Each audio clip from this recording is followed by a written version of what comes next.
Shalom, brothers and sisters. My apology, I had to come. I had to come early.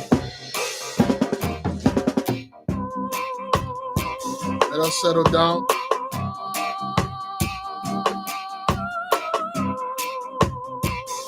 Brothers, I'm so sorry. I had to come early. At 10 o'clock, I have to go ahead and do some stuff.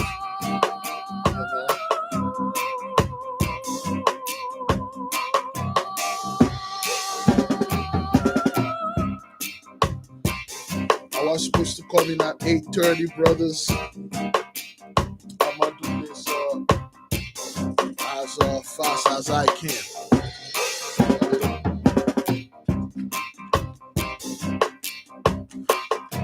Welcome, brothers. Shalom, shalom.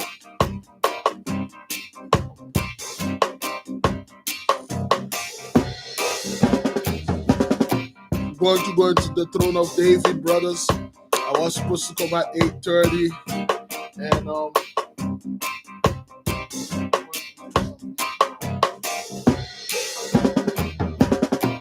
I forgot, man. Give me a one if you can hear me.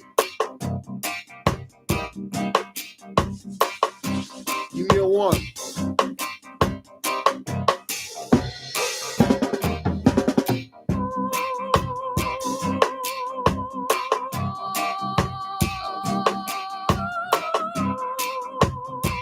Thank you.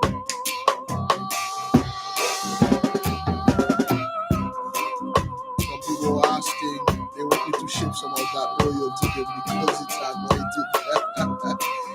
All right, brothers, I'm going to do my best to ship some of that oil from the sister that asked. And it's nothing special. You can do it too. But I'm going to look for a container and ship it to the sister.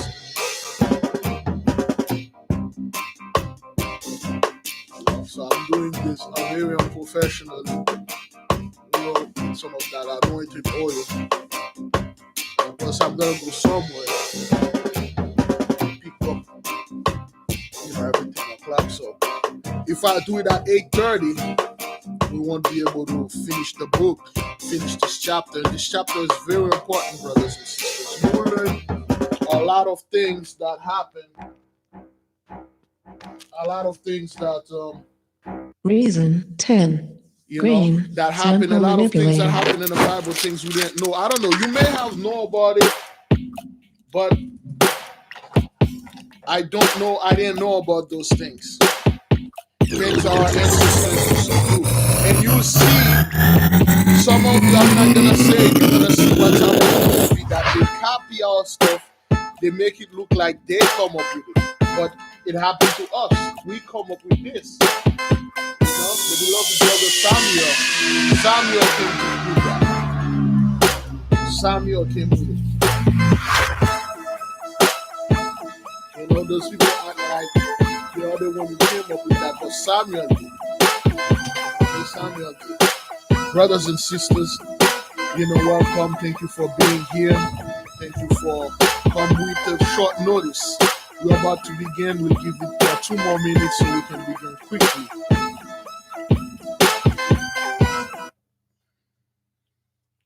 Can you hear me now? Can you guys hear me now? Somebody said they could not hear me. Was it the music that was too loud? Okay. Yeah, that thing was way too loud.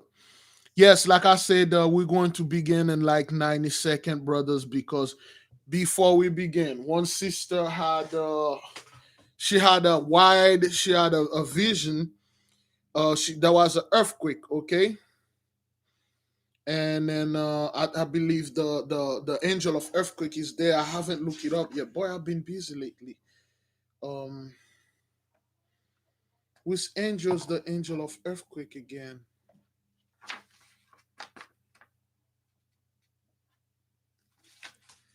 Oh boy. Oh man, I can't. There was an angel of earthquake, an angel that caused earthquake.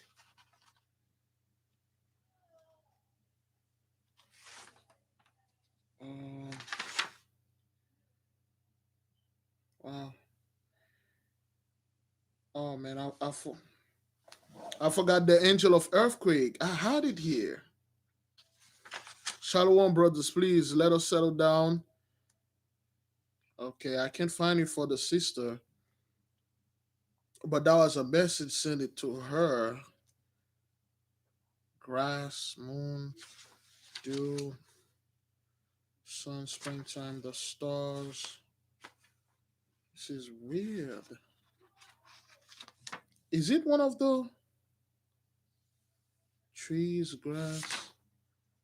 It could be one of the decadochoi. No, they are more of elements. Meteorite, copperite. No, it's not there. Oh, my apologies, sister. I need to research that for you. I thought I was going to find it in there. Brothers and sisters, Isaiah 60, verse 22. We have a fair amount of people here. I'm trying to do this as quick as we can because I did not want to. I was supposed to come in at 8:30, and then I have something very important I have to do at 10, like every 10 p.m. And we are about to go into this. Brothers and sisters, there are some stuff you're about to discover, some chapters. Again, like we said, full disclosure, okay, full disclaimer. I am not saying this is 100% what happened. I was there, but this book right here we're holding in our hands is 161 years old. Some of you will read other books, they will give you a different encounter. We know for a fact that the most ancient, the oldest have the most accurate things in there, brothers. They have the most accurate things in there. Okay, the new version, the new books, they know about the truth. Believe it or not, brothers, some of the Gentiles did know about the truth until we bring it to them. The people that knew about the truth are the one that the priesthood of Mahan and certain Freemasons, or so to speak, certain people that were deep in there. Okay, full disclosure and full disclaimer. This book is 161 years old. Was printed in 1860. All right. So, in this book, we will hold this one as the account of what happened because the new one that they are releasing, they took the important parts out, the switch thing, the change thing. You know this. We proved this to you before. Now, let us go ahead and then jump right into this. Okay, so yesterday we learned about the women, how our women used to let me see. It's 10:50 a.m. and Graham. Please, family, stay safe, stand prayers. Thank you, Sister Karen. Thank you for following and hearkening unto the voice of the Most High and Graham right now. And it's currently 7:50 p.m. for us. It's shiny over there in Graham. Oayel is with you guys. Emitiel is with us. All right, please click the like button, brothers and sisters, so we will begin this. Okay, we will learn what Samuel had done, man. Samuel, I'm now, I don't know, man. Isaiah used to be, well, Isaiah is my favorite prophet of all time. Well, John the Baptist is also Isaiah and all that. So Isaiah is my favorite book of the Bible and my favorite prophet and stuff. But and I'm starting to like Samuel, man. Samuel was sharp. And it shows you we know so little about our ancestors, brothers. We know so little. And in this book, brothers, we're about to okay. We're about to learn, brothers, certain things that Samuel set up, Samuel did, okay? All right, I will need the people in and stuff to help me. Okay, we stopped last time. We stopped at page 54. This is letter 4. Okay, page 55. This is letter 4, page 55. For those of you, my beloved, this is King. This is the ambassador Abbasis writing to his cousin. Okay, he's writing to his cousin, the king Belus, King Belus of Assyria. This is the cousin. All right, let us begin. So he said, I will now proceed to relate to your majesty the interesting circumstances connected with my visit to the venerable seer of Israel. While the armor bearer of the Hebrew prince was in the palace, the people in great numbers gathering about us and hailed with glad voices aloud acclamation the king's son. How many recognizing had pointed out to all others what with his distinguished presence among them, and the curiosity excited by my Syrian god of young nobles and their cuirasses of gold, silver, saddle bows, and rich colored clothing houses, and above all, their beautiful Persian horses. The scene around me was exciting and novel. Now, he's telling the king that him and Jonathan and his company, they're about to go see Samuel. Okay, they had Samuel abode, they had Samuel vicinity. They're in the city where Samuel live at. So while they're in the city, he was with Jonathan, and the people came in to see Jonathan. You know, Jonathan was the prince. Everybody was there. It was beautiful. And then they were riding their Persian horses and all that beautiful stuff. So he was coming to the people, and then the people were out there granting him, and then the people were cheering and stuff like that. Beautiful scene. And long live our prince, cried one. May he soon be our king, say another boldly.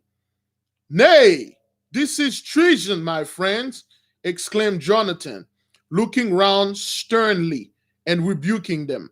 Somebody define the word sternly. Sternly, or stern. Please define the word sternly. Okay? Looking around sternly and rebuking them with flashing eyes. You speak like traitors to your king, who use such language. You mean well, but I cannot hear it. He added more gently, as he perceived that they were abashed and humble. Somebody before that word abashed. Abash, abashed and humble. I don't see my chart moving. Is everybody listening? Okay. Is that internet calling? I don't see anybody typing anything, but okay, I think the internet is doing some stuff here. Can everybody hear me and see me white?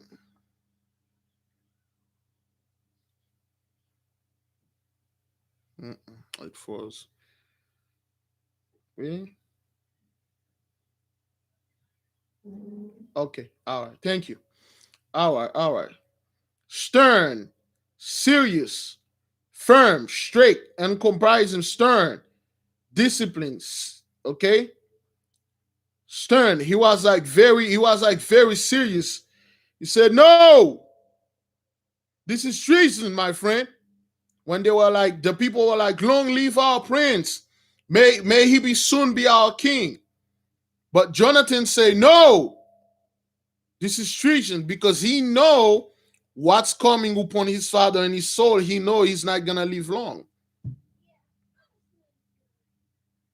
Okay, and then the people were embarrassed and humble, and then he said, I know, you guys mean well for me, but this is not what's going to happen."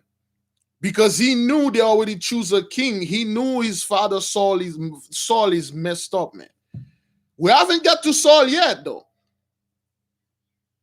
We got to Samuel, the prophet. Beautiful, man. Samuel is good. At this moment, the gate of the court opened, and the prince armor bearer Eleph reappear, accompanied by the steward of the palace, an aged man attired in loose gray robe and with snow white hair and a flowing beard. He approached Jonathan with courtesy and said at the same time, saluting me in a mock manner, "The prophet, my master, desire me to conduct you, my lords, to his presence." We followed him into the courtyard, which was enclosed by corridors and with the fountains and its center while tall palm grows from the midst of the court, the board tops of which effectually shade its pavement from the sun. The column were crumbling with age and covered with most of conceal. So they opened the door. Okay, we are reading letter 4. Okay, letter 4, letter 4, page 55. If you have the book, if you have the PDF, well, it's letter 4. So, and then they opened the door for them to go see Samuel, where Samuel at. So they arrive in the city. Now they arrive at the place where Samuel is, the giant palace and place where the prophet Samuel is. Okay. Oh, I'm almost closed this. All right. Let me see. She took. Oh, there we go.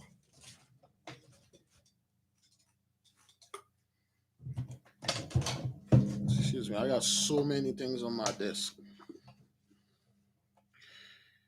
Okay. Again, for those of you that are reading from the PDF and the books, I have so many things in here. Certain things I'm not going to read because I'm trying to make it fall. Okay. I'm trying to make it fast. I'm trying to take the important things out. Chew the meat, spit out the bone. The house had for 300 years been the abode of the judges. And when Samuel gave up his authority from the weight of years and infirmities, after he had passed 70, which means 70 years, he's still retaining at his abode, but resigned 2 orders belonging to the judges at Gilgal and Mizpah to the king. Here had dwelt for a time Samson. All right? Anybody familiar with Samson? Come on, man. Anybody familiar with Samson here? Sam, the son of Sam. Samson. 7 golden locks. Anybody? What? All right. Again, this is tea, man, not whiskey, all right? Tribe of Dan was a Danite. Oh, the brother was a savage, man. The brother Samson, man. If anybody you don't know anything about Samson, like, wow, you don't know anything about Superman, Hercules, the Incredible Hulk, you don't know anything, man. Oh, my Lord. Somebody don't know about Samson? All right, anyway. All right, anyway, let's go. So Samson used to live in that house, brother. Okay? Samson was a mighty man, and then he was a giant dude. Samson was like a Shaquille O'Neal looking model of it. So yeah. Okay, where's that to Gilgal and Misa the king? Okay, and then here had dwelt for a time Samson, the mighty destroyer of the Philistine. Brothers, when they say mighty, it could be strong, it could be giant. Samson was big. Okay, why am I receiving 2 texts? Is it something important? No, it seems important. Sorry, brother. Sometime, I'm waiting on a phone call. Okay, all right. Samson was big, man. Samson was strong. He was a mighty destroyer. He killed a lot of giant. Anytime they refer to somebody as a mighty destroyer, they're a giant killer. You have to read other books to know about that, okay? Nimrod was a mighty hunter. So he was a giant hunter. That's why Og hate him in the book of Og. Og say, yo, you are a giant like us, man. Why are you hunting us down? Nimrod say, hey, man, this is my own stuff, Don't question me. All right? So let me see. Okay, Yatsal. Thank you for Yatsal. I'm gonna look Yatsal. I know it's a thunder, but I'm gonna look for that. Okay. Here had dwelt for a time Samson, the mighty destroyer of the Philistines. Here Deborah, and here nearly all the stern old warriors and famous judges of the land. So the place that they show the place that they show the ambassador, Samson used to live there, Deborah. Anybody familiar with Big Brother? Really? Nobody know about Big Brother here? Anybody know Big Brother? So Big Brother, they actually, Big Brother from DC, they actually copy Big Brother from Deborah. Because when you start reading Deborah's story, like, wait, that's Big Brother. How you? Big Brother was like 7 feet tall. So yeah, Big Brother was like 9 feet tall. Is that what that is? Big Brother was actually taller to her husband. She was very feminine, but very warrior. Okay, Big Brother.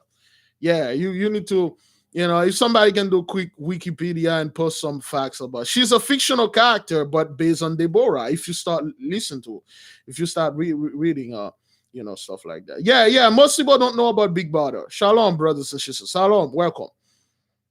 Okay, Deborah, Samson, they used to live there. All right, they used to live there. So, crossing the paved inner court and ascending a flight of stone stairs, the steward proceed as long as the gallery and stuff and things like that. So, so they go ahead, they pass, and then they come, and then they reach Samuel. And then he said, "We obey," and stood in the presence of the men of God.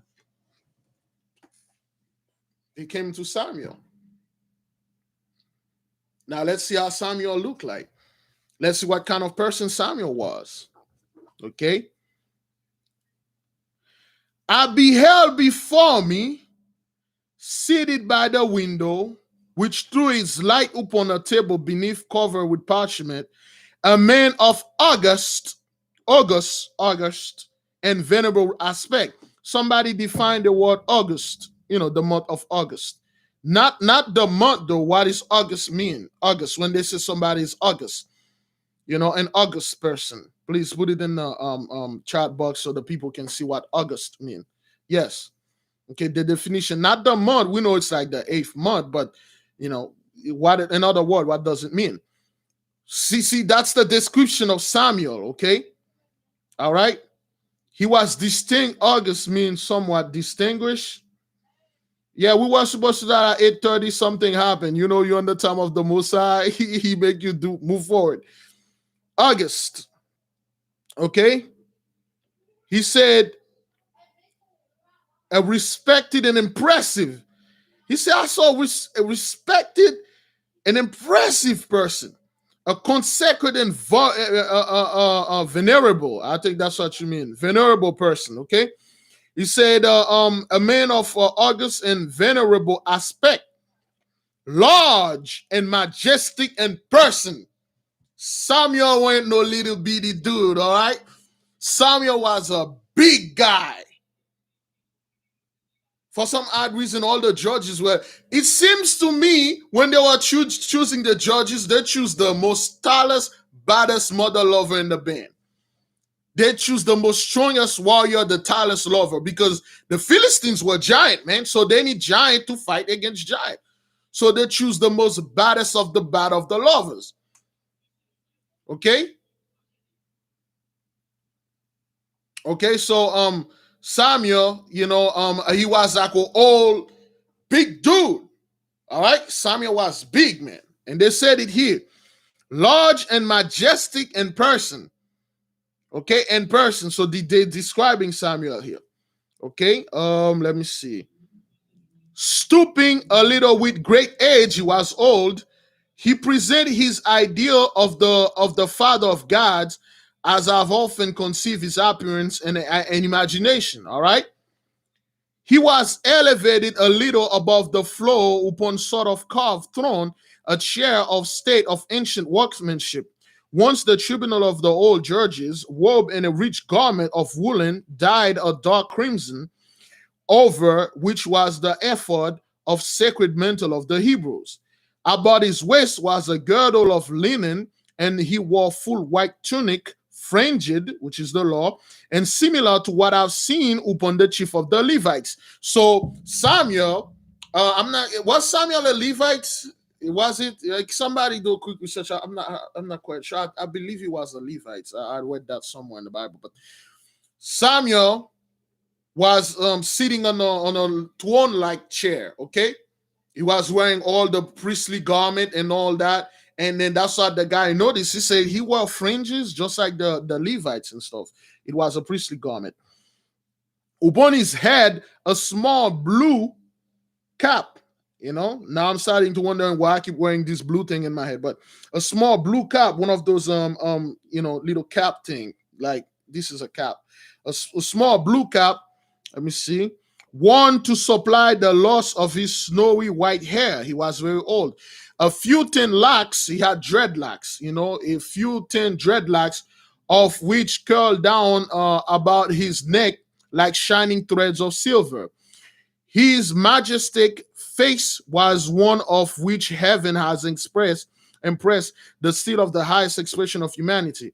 Upon his lofty forehead, authority sat enthroned upon her native seat. His awful high brown, stiff and black as night. So Samuel, he was old, his beard was white, his hair was white, but his eyebrow was dark. His eyebrow was like black, and then his eyes was like flaming. Samuel, thank you. Samuel was a Levite, okay? Samuel, he could see. He wasn't like some old beat up old man. He was a strong, big old dude, with all his strength with him, okay? Because he was a judge. He was a warrior. Okay? All right? And black night, not a single hair turned gray. So hung like a crag above his imperious eyes, lending to them the depth and power inconceivable, grand and impressive. Their fire was not dim, nor their piercing regard dull by this great age, but rather his soul seems to be concentrated in the light with star-like brightness. His high arched nose indicate a strong and resolute character, firm and bold, while he proud and commanding hair on his closed mouth both bore testimony to life of rule and absolute power over men, leaving his record there in his chisel and marble. So Samuel was an old man, but he didn't look like an old man. He didn't behave like an old man. He had like white dread, white beard, and then his eyebrows were like strong and dark and black. And then his eyes weren't gray like some blind old dude. His eye was like bright, and when you look at him, you're like, whoa, there's certain royalty, certain fear in the eyes of Samuel. When he saw Samuel. All right, shalom, brothers and sisters. Okay, withal I fancy I could discover certain elevate, chasten, and divine expression in his face, on his features. Okay, because anytime they look, one of our men, the men from the priest, the king, they see, anytime the Gentiles look at one of us, they see Father. They see an angel. They're like, this is impressive. I'm looking at this guy, but why am I keep seeing fire and then authority in the face of graciousness, the face of king of boldness? That's what he was saying when he looking at Samuel. He said he got intimidated. He actually put his head down. He said, I could not look at this guy. His glory was too much. Okay? All right? Okay. At his feet, seated upon cushion below low tables, were two scribes in blue cassocks and white linen robe, which came down to the sandal. They were engaged as we enter with pens of reed and taking down from his lips words dictated by him to them. So Samuel was there. He was giving notes. He was on his throne and he was telling, this is how our people do, brothers. They got scribe line up and then they are telling story. They say scribe number one, seated. Palace was 6 feet, 36 feet tall, marble and stuff. Scribe 2, the king. Samuel was sitting in there. He was giving direction. He was giving knowledge, and the scribe was the writing what he was saying. All right? Beautiful, brothers. Beautiful. Now, the dude, he's very curious. He's approaching. He's in there looking all around. He said, they were engaged in what we were with pens of reed and taking down from his lips words dictated by him to them. Now the two youth were suspending their labor and were gazing upon us, for our entrance had interrupted them. The prophet and his work, I saw freshly written Shopitium, or judges. at the head of the parchment before the judge, before them. Okay, Shofetiam mean judges. So they were writing something about judges, okay? At the head of one of the parchment before them, all around the room, which I subsequently learned had once been the hall of judgment, where many seats arranged and tablets and tablets on the stand placed before them, but they were all unoccupied. There was no sort of ornament on the wall, nor decoration and things like that. So he saw the guys were, they were, thank you, Irifam, thank you. They were writing the book of Judges, brothers. This is a great opportunity for us to see how the book of Judges was written. The brother caught it right there. Okay? Samuel wrote the book of Judges. No, Samuel was a Levite. He was a Levite. That's what I remember. I'm not quite sure. So they were written, the guy pop up when they were writing the book of Judges. Okay, the book of Judges, anyway. So the seer, upon beholding the son of Saul enter, smile with that the benignity which so become old age and exceeding his hand to him. This was our custom. Samuel saw Jonathan coming, and then he shakes out. He put in his hand to shake Jonathan's hand, because that's a Hebrew thing. This guy never see this before. He never seen this. They don't shake hand in his country. Okay. Welcome, Jonathan, my son. I am too infirm to rise. Not to me, Holy Father, not to a youth like me. Interrupt the prince, kneeling, revering and kissing the hand of the seer with the profoundness, respect, and affection. I rejoice you are so well, and that our God has long spared your excellency to us. But my days, he answered gently, will come soon to close, my child. But God will take care of his people, Israel, and accomplish the work of which he has raised them and made them a great nation. This is Samuel talking. I would, my Lord, that the king and thyself were friends. My father truly grieves of the past. It is breaking his great heart. He mourns until his mind is fearful, dark, and words and acts strange. Entreat the Lord our God for him, O Father. Nay, answered the sea, his brows bending sternly, and a light of displeasure kindling in the deep dark beneath them. So Jonathan came in, he saw Samuel. Samuel was sitting, and Jonathan quickly coming, as the prince kneeled before Samuel. He says, Samuel, thank you for being here. He said, Samuel, thank you, you old and stuff like that. Thank you, the God didn't take you and stuff. And then Samuel apologized, said, my king, I'm too old to get up. And so he said, no, not for me. Let me kneel for you, Father. He said, my dad, from what the Lord did to him, his mind is all dark. He can think, this thing is breaking his heart, man. He miss you. He miss everything. This thing is killing me. Brother Samuel, can you look upon mercy? Can you call the Lord and then, forgive? Have the Lord forgive him on the behalf of your grandship? And Samuel said, no! Samuel, yo, Samuel, yo, did you know the prince can get you killed?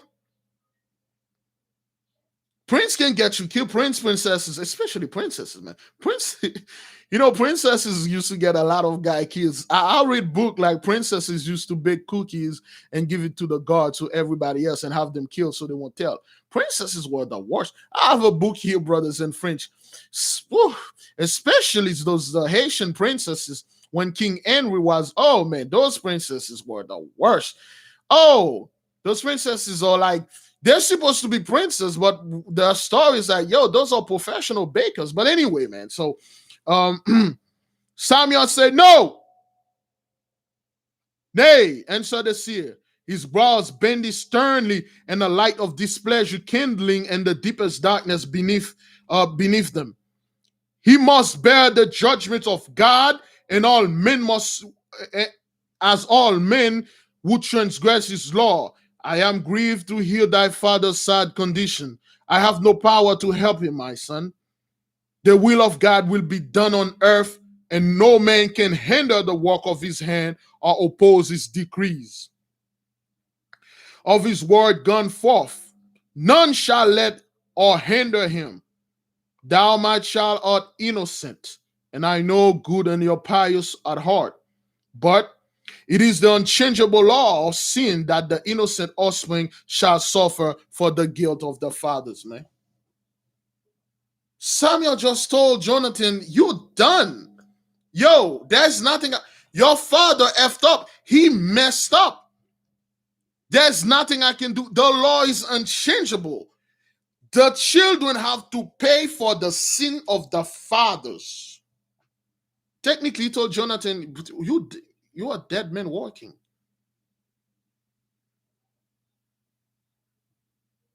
So you're a dead man walking. Your dad effed up, man. You know, hey, it's bad, man, but hey, you cannot listen. The word of the law, the word of God, his will be done. No man cannot put some type of pause on it. No man cannot put another prophecy out there thinking like their prophecy will go against the father's prophecy and slow it down and make it late and make it not happen because there was some garbage in some book about forgiveness. There was some garbage in some book about we not the people they are. That means it will happen. That means somehow, okay, the prophecy will slow down or not happening or being late. Samuel said, no man shall hinder the Lord, man. His word will be done here. There's no mercy for our father. He said, I understand, my child. You are innocent. Your heart is pure in the Lord, but you're done. You're done. There's nothing I can do for you. We're going to pay for the father. That's what Samuel told him.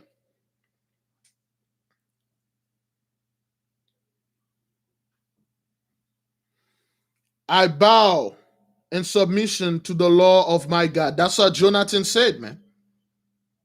Jonathan said, I accept my fate. He said, I bow to the law of my God. And so Jonathan humbly and his voice tremulous and low, still kneeling before the seer.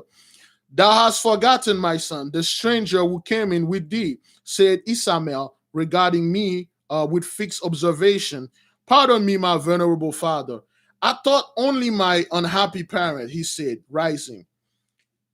This is the noble Arbaces, a prince of the court of Assyria, and cousin to his great king Belus, who is on his way as an ambassador to court of Pharaoh, but passing through Judea, seek your presence to make known to you the respect his monarch entertains for your excellency and to ask you certain questions. So Samuel say, hey, you forget the stranger that is with you. And then Jonathan said, I'm sorry.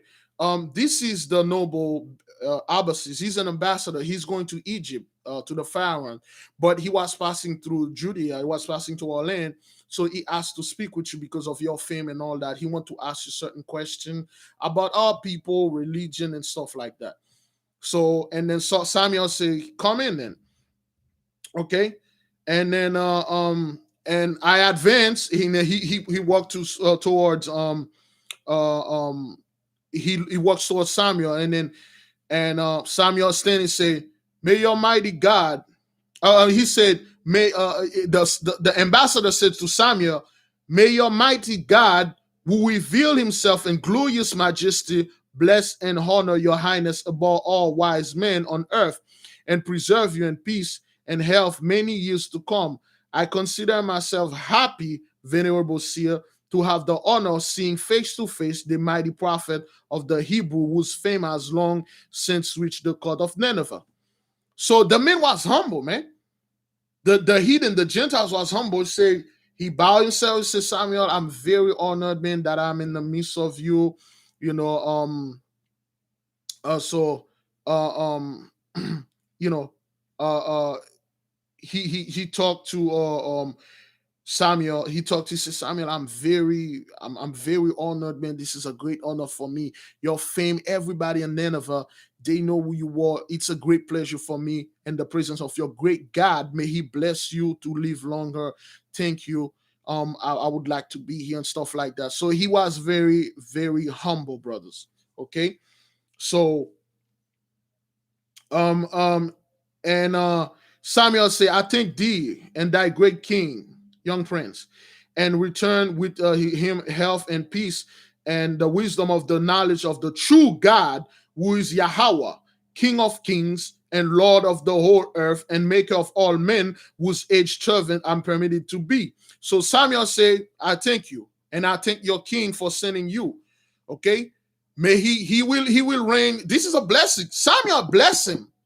Samuel blessed him. Samuel said, your king will reign, you know, for a long time, as long as he's followed the true king, YAHAWAH, the law and everything. He's the King of kings, the God of God. And he said, yeah. Oh, I think that's exactly what I want my king, my cousin, to do, man. Who want the blessing that you guys have? Okay. Samuel asking, how long you guys been here? Say, well, it hasn't been a month yet. It hasn't been that long yet. So we've been here probably 15 days, like 2 weeks and stuff like that. So the venerable seer then invite me to sojourn with him few days, saying pleasantly, he could not give me princely entertainment, but that if I would fare, if he did, in the school of the prophets under his roof, I should be welcome guest. So Samuel, he said, because it was a custom to them when a visitor, a Gentiles or some type of stranger come, we used to give them priestly and kingly welcome. Samuel said, I can't give you any kingly welcome, but I invite you to come to my school and then I will teach you. He said, school? Samuel has a school, brother. Samuel has a school. Okay, let's see what type of school that Samuel have.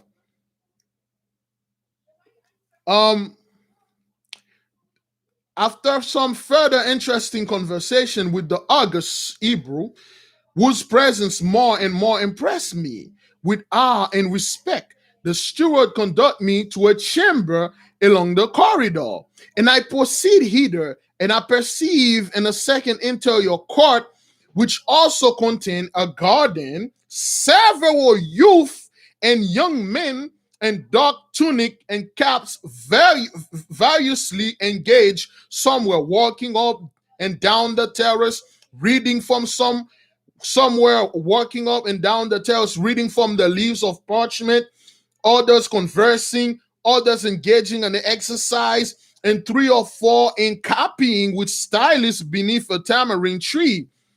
Who are these? And what is their pursuit? I asked of the steward, having left the prince conversing still about the king, his father, and the menacing invasion of the Philistine. Oh, this is the school of the prophets. This is the school of the prophets, my lord, answered the old man proudly. Has not the fame thereof reached thy land? He said, the guy, he came in, he see a bunch of young men writing, talking, discussing, studying, walking around, walking up with books in their hand. He like, what the hell is going on? What is going on here? He said, what is this? Who are those people? What's going on? He said, oh, those are the students. That's a school. That's the prophet school. Anybody, I don't know, probably you did know about it. Probably I read it somewhere, I forgot. Anybody know Samuel was the one who founded the prophet school? Anybody even know we had a prophet school? Anybody know about this, brother? That they had a school for prophets. I didn't know that.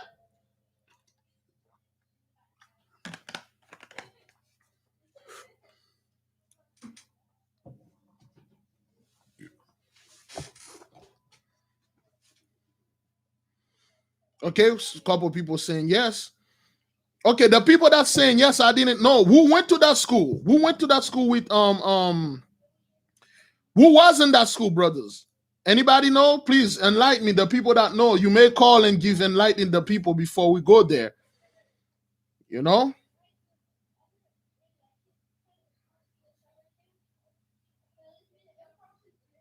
Anybody can enlighten us, please? You may call and enlighten us, okay? Samuel, he built the prophet school, okay? Who was in the school with them? Okay? I didn't know that, man.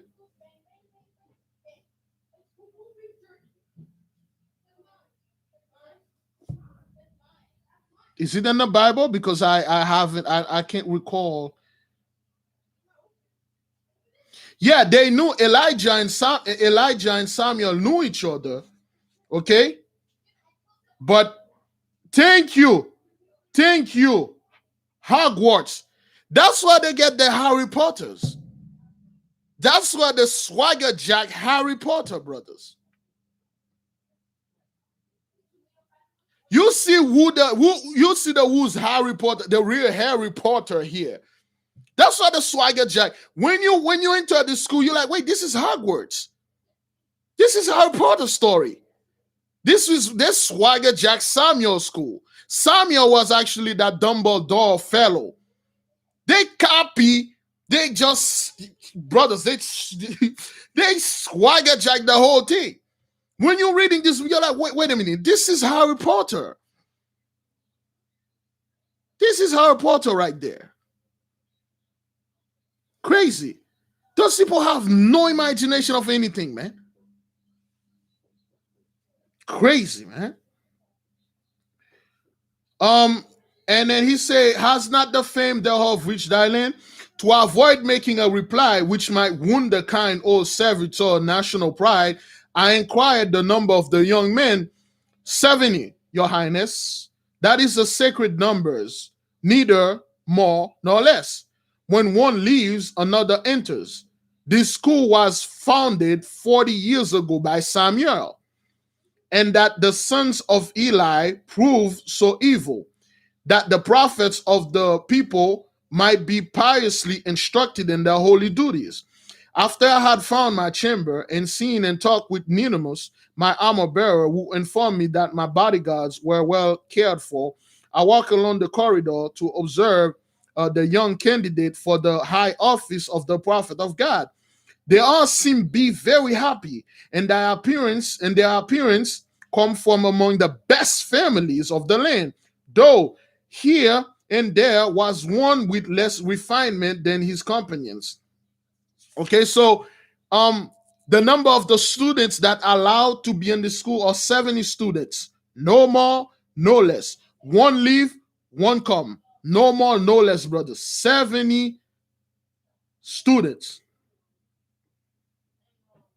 70 students.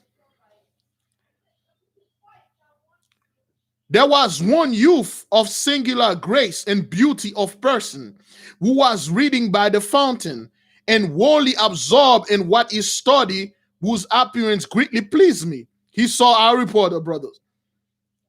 He saw Harry Potter or Harry Potter, whatever. The ambassador saw Harry Potter. He said there was a youth, singular grace and beauty of person who was reading by the fountain and wholly observed, and what he studied, whose appearance greatly pleased me. So he was like, "What? Who is this kid over there? This kid look well built. He's handsome. He's reading." He's like, "Who's this kid over there?"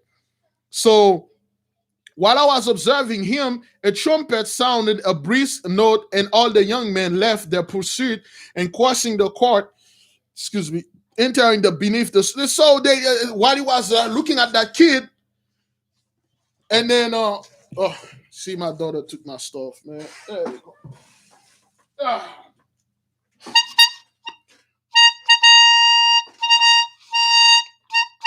Some bull like that happened. And then every student wake up, every student stand up, and then they run. They run. That is this guy, he's not accustomed to things like this. Samuel was the one who come up with this all setup and stuff. It was like a military school / wizardry. Just like Harry Potter. Those people swagger jack all our stuff, man. Yeah, it happened in Harry Potter too. They swagger jack everything we have, man.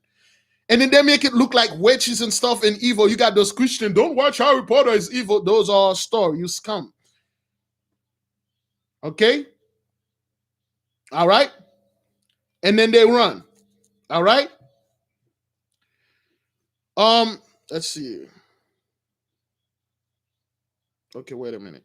All right. Hearing the prince Jonathan, and the moment stood by my side. Just again. Jonathan was talking to him now. Okay. Do not let my sorrows. Oh man, it started to get hot in here. There we go. Turn on the heat. Okay.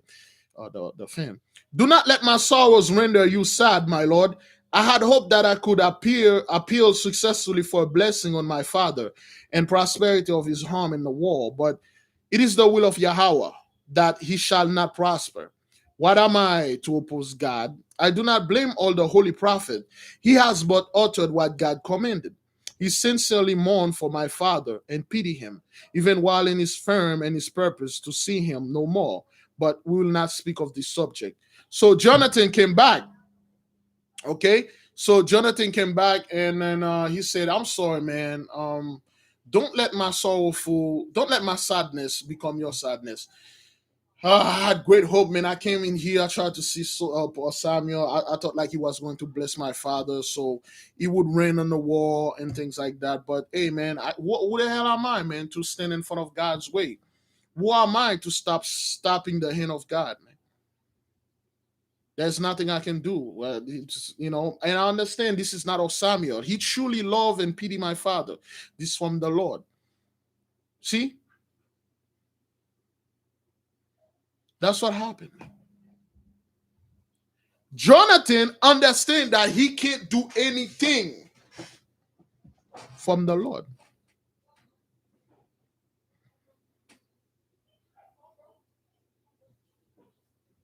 He just tell him like, this is the will of God. There's nothing I can do. You have seen the disciple of the prophets, he said. This is the school of seers for the nation. It is a high privilege to be admitted into it. Here, they are taught by 7 of the wisest rabbis of the nation, each gift with the spirit of prophecy, knowledge of the law, and all religious duty and holy rites. And they are also the mystery of communing with God, the highest privilege of man. This school is supported by the gift of the people. The youth have now gone into the noon meal. He said, oh yeah, this is the school of prophets. We have them here so we can teach them properly how to serve God, how properly they can communicate with God, read the scripture of all religions. This is a formation school.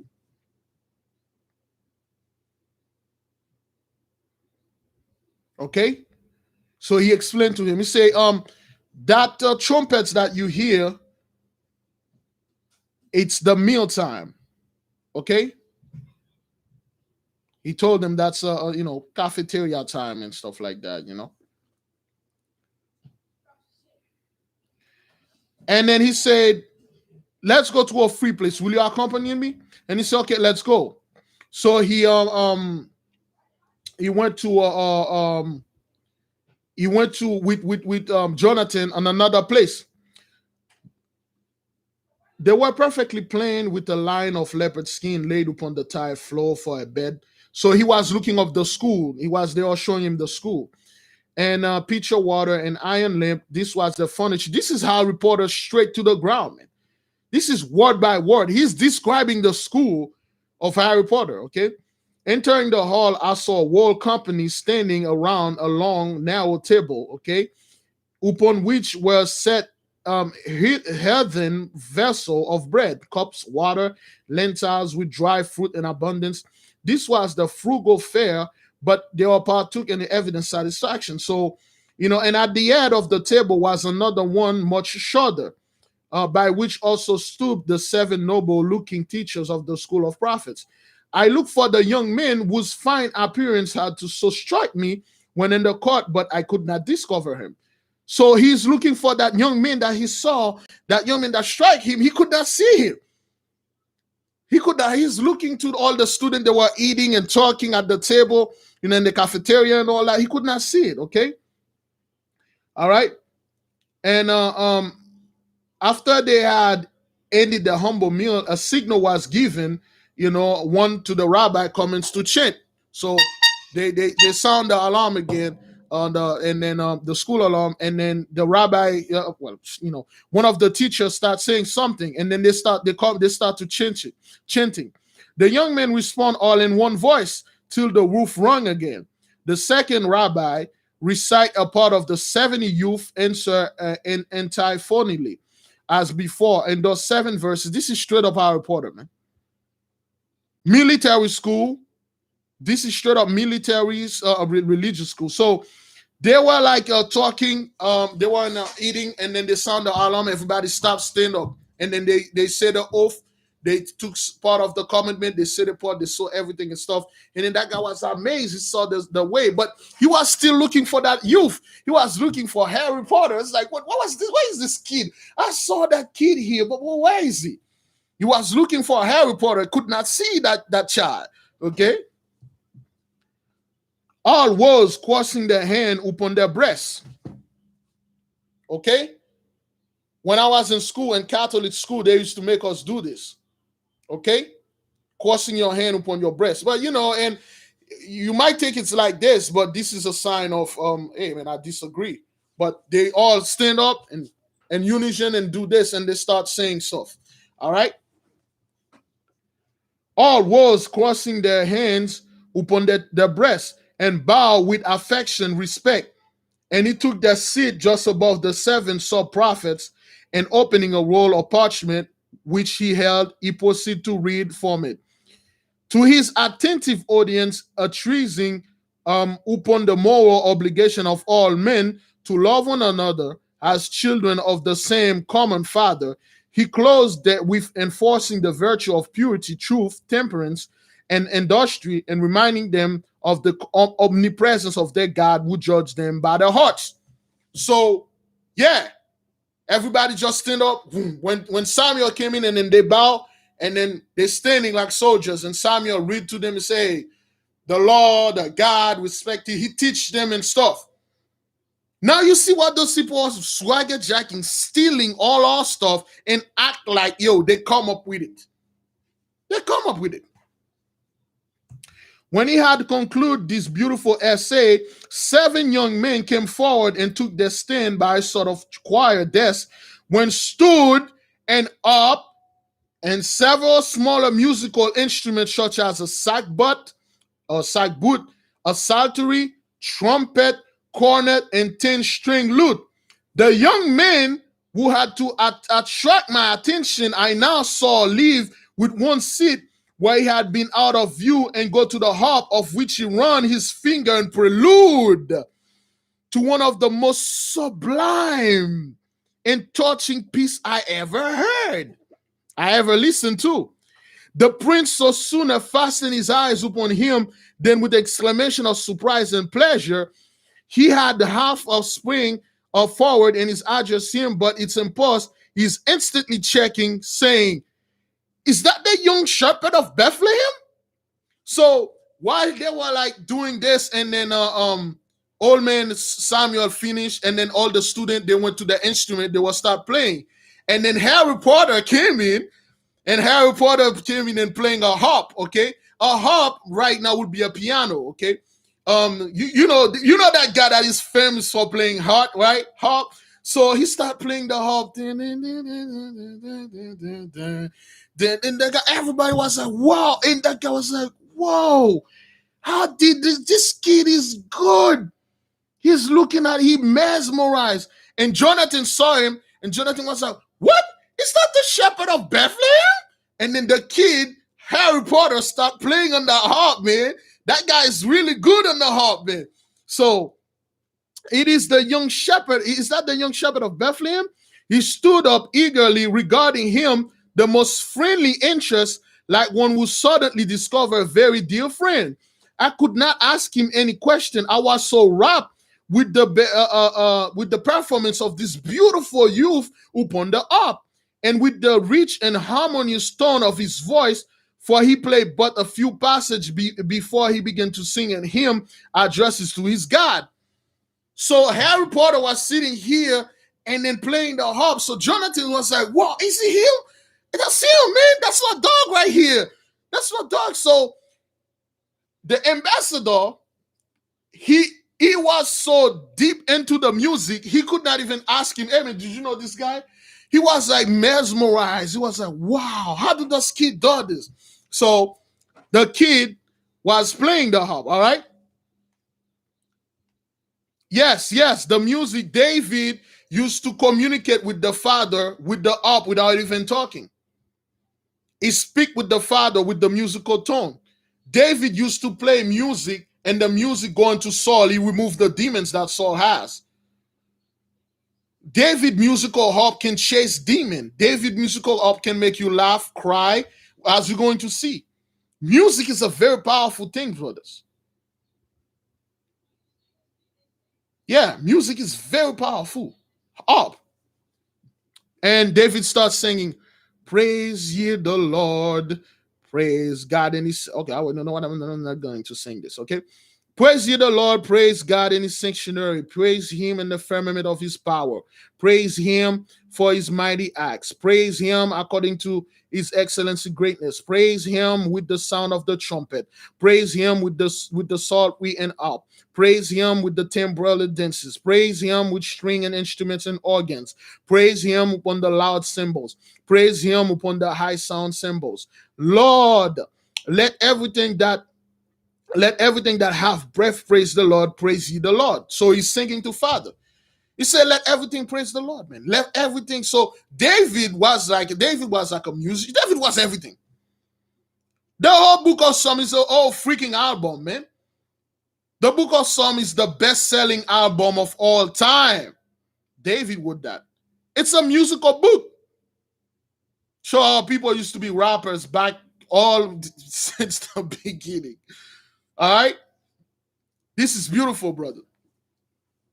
How breathless, or listen to the magnificent anthem. How noble and graceful his attitude. How greenly strikes the harp strings. How calm and holy his countenance. How full of adoration his aspect. What a light of devotion burns like the altar of fires in his upturned eyes. When he had ended, the other players played upon the instruments their parts, and then the 70 pupils chanted sublimes theirs, and the seer raised his hands solemnly to heaven, spoke a sublime, we said it to his God, when all harp, cymbals, trumpet, and voice unite in one mighty swell of praise. I was overpowered by my senses, by my sensations. My heart was dissolved with me already by the sweet melody of the youthful harper. Tears came out into my eyes. Harmony of sound had never been. Now, you see, the dude say harmony of sounds had never before impressed me and moved my soul. The seer now spread out his hand and blessed them. And shortly after, the student retired, not in possession, but leisure, conversing with each other and their teacher. Several approached the Prince Jonathan, and with a great demonstration of affection, respect, salute him. So these heathens, these Gentiles, music never affected him. That's all these guys does. They drink wine all the time, listen to music while they're on a bakery.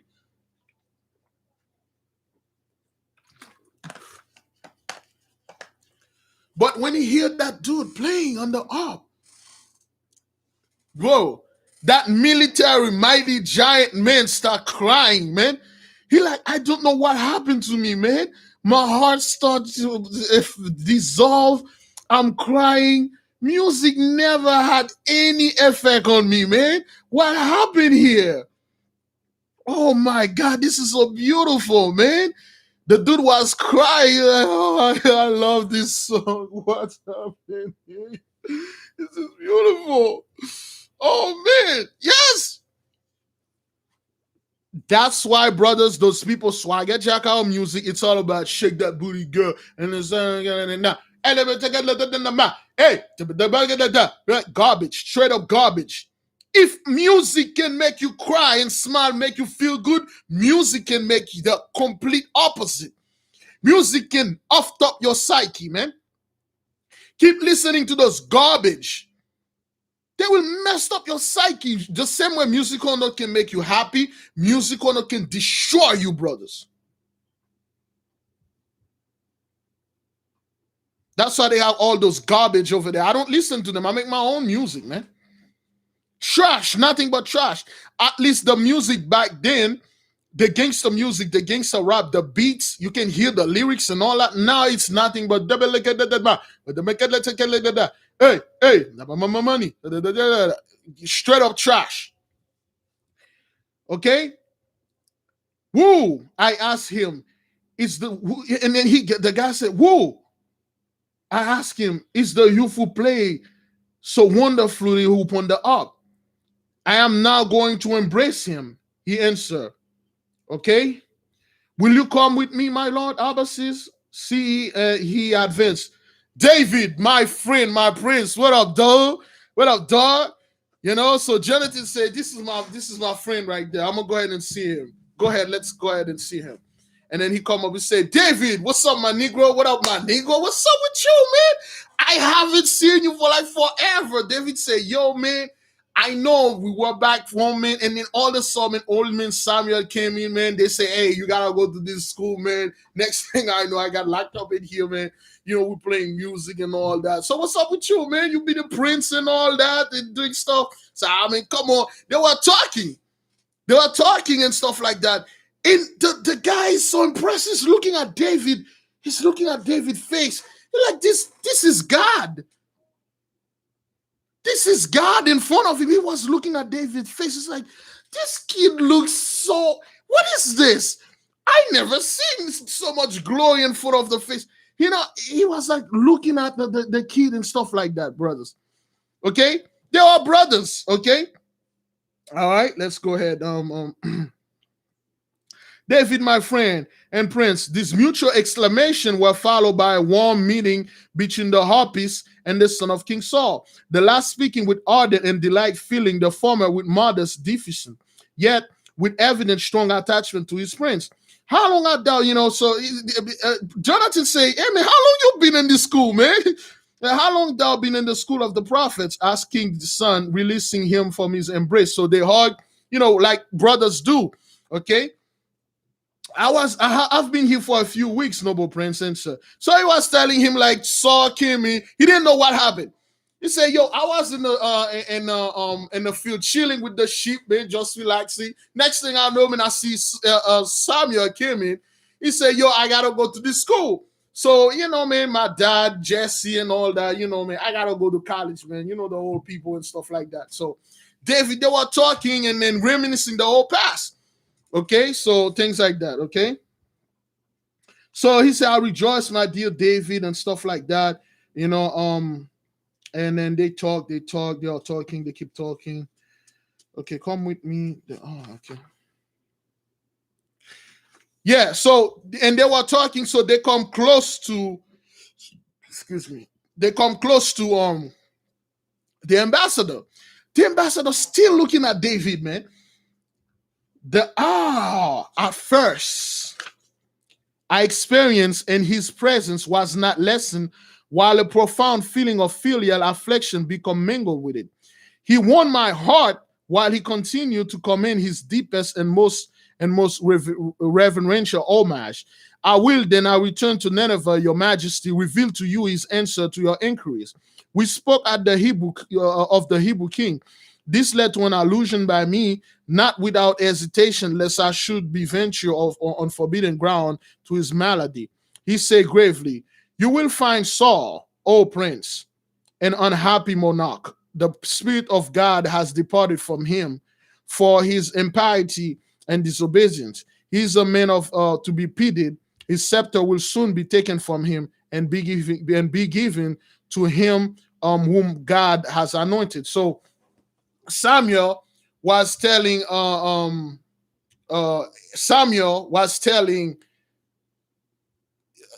the ambassador, he said, man, you will soon meet the Saul, but his mind is all messed up. He pity him. Soon he will die. Soon his scepter will depart from his hand. Soon his kingdom will depart from his hand, and then he will give in to the anointed one. Remember, Saul somewhat was anointed, but Saul was not fully, truly anointed by the Father. Saul was chosen in anger. Father chose Saul while he was angry. All right?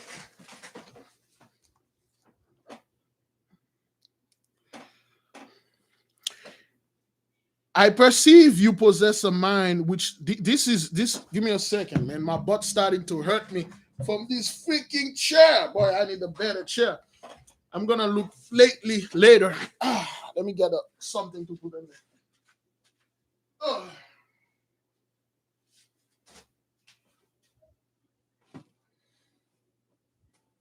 I don't like to sit alone for a long time.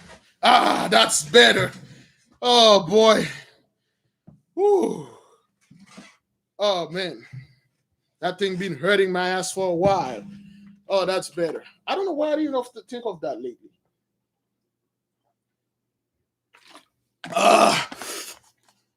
Yes. Forgive me, brothers. Now, Samuel is talking to the ambassador, and then Samuel said, I perceive you possess a mind which takes pleasure in investigation.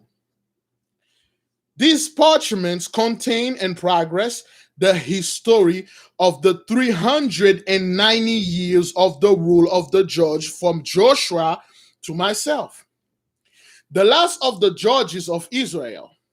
And the wall upon the shelf above the table is the book of Joshua, written by himself up to within a few days of his death, and completely by me. The 5 large scrolls with purple cover and the niche by the window comprise the 5 books written by our great lawgiver Moses. They are our sacred records, and to the seal of God of them bear testimony to the truth and the voice of word of YAHAWAH. That small scroll in a silver case is a history written by the young men who perform upon the harp with such a skill. It is called the story of Ruth. Was the mother of his grandfather. It was written by him in his 19th year at Bethlehem at my request in order to preserve the genealogy of his family. It is a poem of great beauty, for the youth is by nature as well as the divine and spirit of true poet. I am already interested in the young harpist, my lord, I answer, and with your permission, I will read his book. The seer kindly gave me the permission. You see what happened here, brothers? You see what happened here? The ambassador was asking, he was so much, he wanted to learn more. So Samuel said, man, I see you like to learn a lot. Come with me. This is the internet. Samuel brought him to the internet, brothers. The library. Brothers, you're going to, Samuel said, those are our books, our records. Those are sacred books. He said, this is the book of Moses. This is the book of Joshua. Joshua wrote the book of Joshua. Samuel finished the book of Joshua. I didn't know this. He said, this young harpist that you saw, he wrote this book, the book of Ruth. Okay? I didn't know David wrote the book of Ruth. Maybe I read it somewhere, I forgot, but I didn't know this. And then he said that all our books are here. Come, read, study, copy them. He gave him permission. That is why, brothers and sisters, it is very important those people know our history. It makes no sense for you to go over there and try to explain to them your history. They know it. They make Harry Potter out of your history, man. They turned David into Harry Potter. I never knew this. Some people probably knew this. They turned David into Harry Potter. The little dude that was with him, I don't know, Malfoy, I don't know, that other kid that always messed up stuff. I don't know who prophet that is. The little girl, They swagger job everything we do. I haven't finished the book. That's what happened, brothers. I didn't know none of these things. So old man Samuel let this dude read and copy our stuff.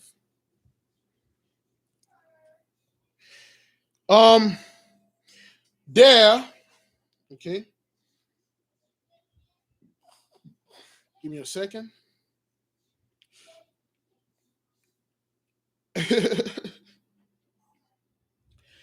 There enter at this moment one of the 7 prophets of brothers. This is I just love this part. This this part, brothers, is my favorite part of the book. Listen, the seer kindly gave me the permission. There enter at this moment one of the 7 prophet or teachers of the school, whom I had noticed while in the hall of praise. From the remarkable intelligence of his face, a certain air of independence and courage by no means unbefitting one who was to be a sense of evil men, as all the prophets must be, he acknowledged my presence with a slight but respectful bow and was going to the shelves for a book when the seer said to him, Nathan, my son, please place in the hand of the prince of Assyria the book of Ruth, and if you have time, transcribe a copy for him. He desired to know all he can of our polity, religion, and literature during his short journey in our land. As you are familiar with these subjects, I desire you to attend him and afford the prince whatever information he may require, brothers. Oh man, this is beautiful. This is beautiful, brothers.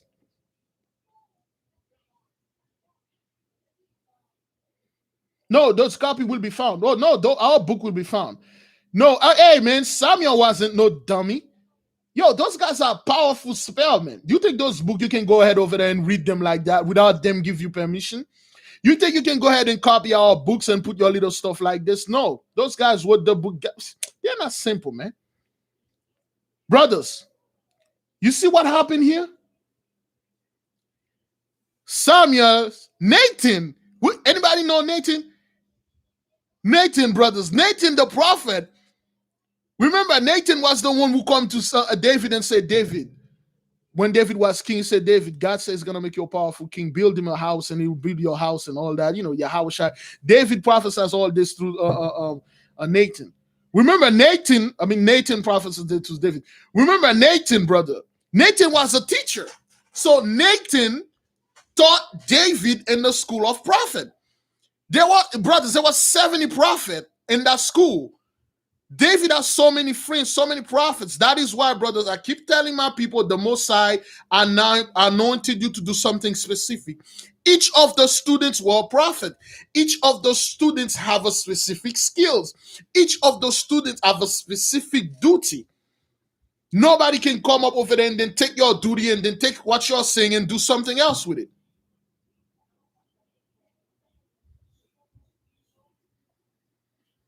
Nathan was David's advisor as a king. Also, he was David's teacher.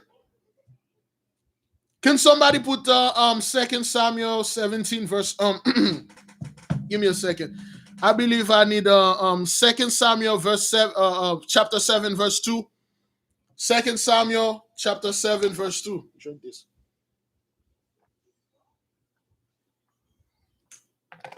All right, I'm out of juice. I mean tea. 2 Samuel 7 verse 2.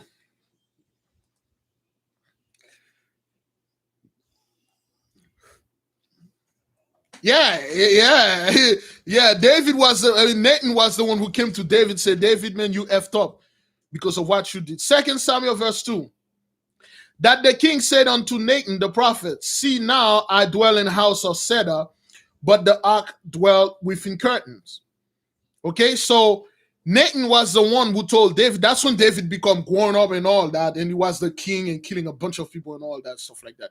So David was the one, and Nathan was the prophet who told David all those stuff. So Nathan was like, and I don't know anything about Harry Potter, but there's I don't know. Nathan could have been one of those guys that was one of those, I don't know, Harry Potter, one of those, a mentor in Harry Potter and stuff like that. So Samuel ordered Nathan to translate the books and show the dude all over and let him copy. Okay? I thank the venerable prophet for his favor, and the young teacher, after giving me the book, said with a pleasant smile, it will gratify me to be of service of your highness. The seer then retired to an inner closet of oratory where he was accustomed to pray, and closing the door left us in the judgment hall. So Samuel was gonna pray. He ordered Nathan the prophet to take the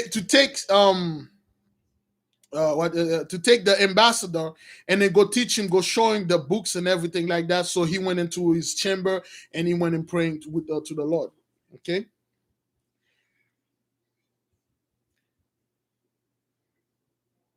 I passed 2 hours examining the manuscripts therein, some of which were richly illuminated with brilliant colored heading to the chapters. The polite teacher then led me along the terrace to a room which contained copies of nearly all the books ever written in the known world.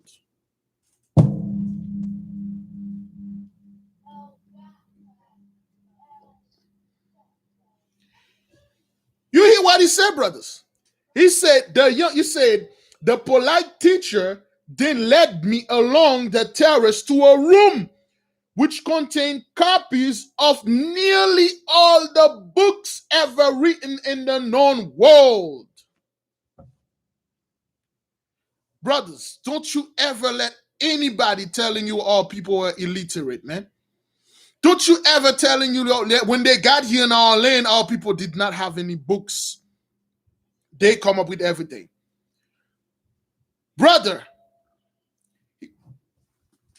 the polite teacher then led me to a terrace to a room which contained copies of nearly all the books ever written in the world: Egyptian, Assyrian, Phoenician, Indic, Arabian, Babylonian, and parchment from the land of Tarshish and the farthest east, and from the Isle of Grecia and the farthest west, which is the life of nearly 90 years the learned seer had gathered by means of merchants and travelers, often offering to chief of caravans large sum of gold for books from strange countries.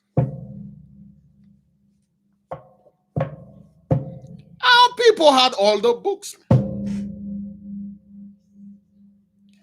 That was the internet, brothers. That was the internet back then. Well, I can't say Samuel started the internet, but Samuel was the one who started the libraries, the books, the school, so to speak, according to this. All right, please. I know some people will read other books and then, and things like that. We welcome your point, but brothers, well, let's not make this into an argument, all right? That was the internet back then. He brought this dude to the internet. Remember, the barbarian brothers, they never really read anything. If they have to read something, it has to be a treasure map or some type of book that will help them to be rich. Yeah. So, I mean, they got books from all over. That was it. That we told our people, what you're calling the Bible is an incomplete book. What you're calling the Bible is a library of books. Libraries of book CCZs, plural from both sides, brothers. So now you understand why the Vatican have a 53 miles library under the ground over there? That's the type of books they are hiding in there, brothers.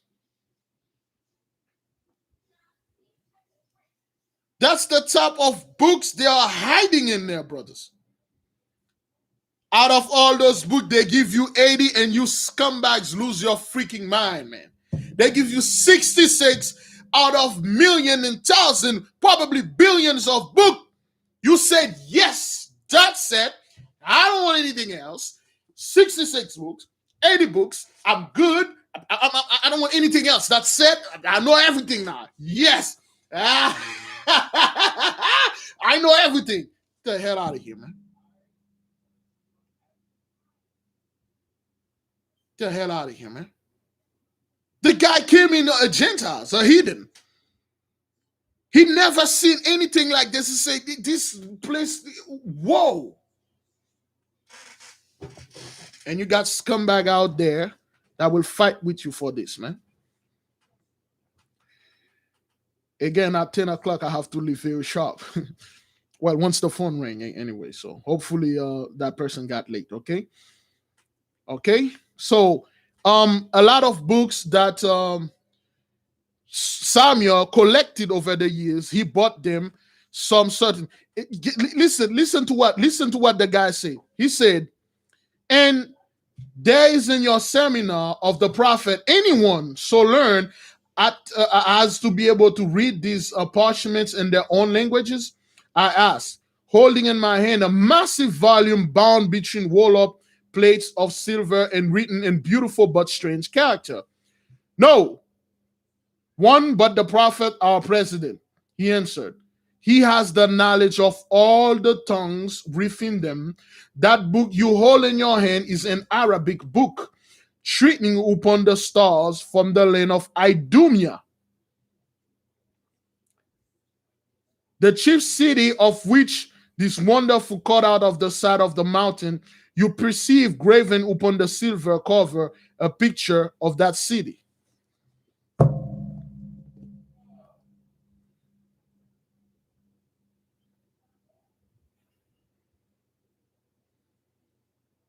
Yeah. The guy said, with all those books, all those language going on over there, is there anybody that can read them? All of them? You say, yeah. You say, any prophet? You say, the only one guy that can read all of those books and all the language is Samuel. That book that you are holding here is in Arabic. It's from the land they call Idumea.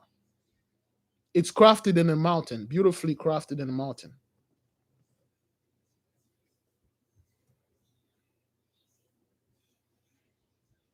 That's what he told the man. See, our people speak all language. Again, he's speaking to this guy in Chaldaic, not in Hebrew. He's speaking to them in Chaldaic. Everybody in the place speak Chaldaic.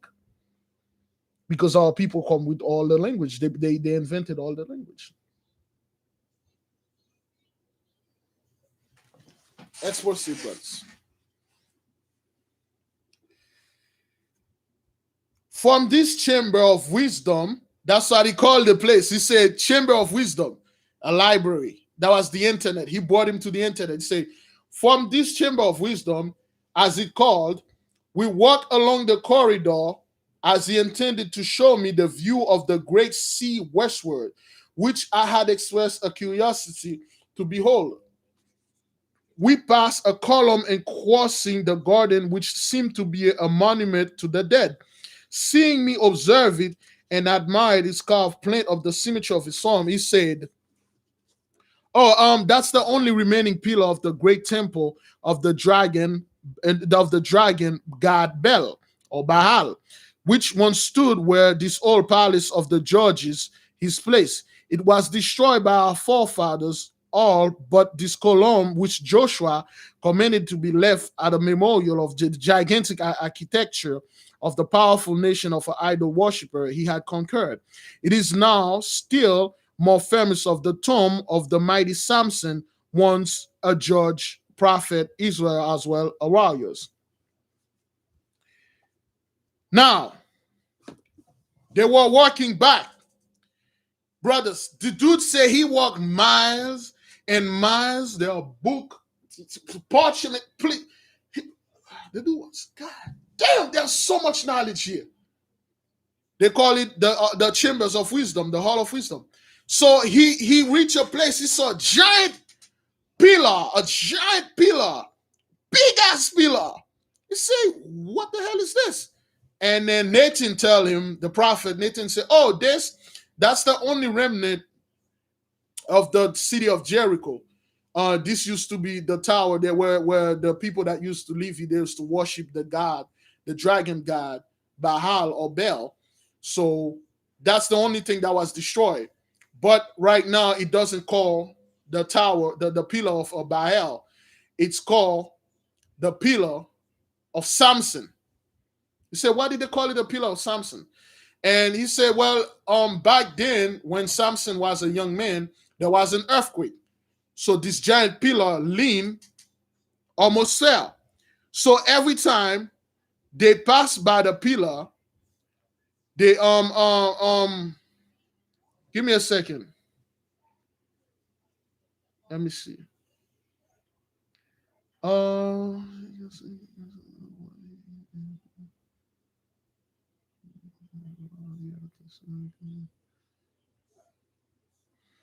I'm not quite sure what's going on here, brother Phil. What's happening? I was telling a story. Did somebody say something? Please send me an email and explain. I'm not quite sure. Something happening in the comment board. Let's see if I have an email here. Usually I will have the email there. Okay. Okay.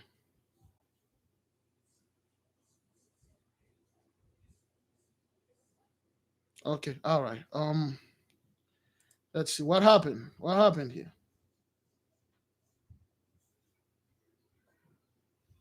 Okay, what's going on? Everything good? Okay, it's fine. All right. Please, anything, brothers, send me an email because I'm not reading the stuff. A sister just sent me an email. All right, good brothers. Okay, please send me an email to explain if I need to cut up in something, if somebody's causing trouble, so we can remove that person and move it.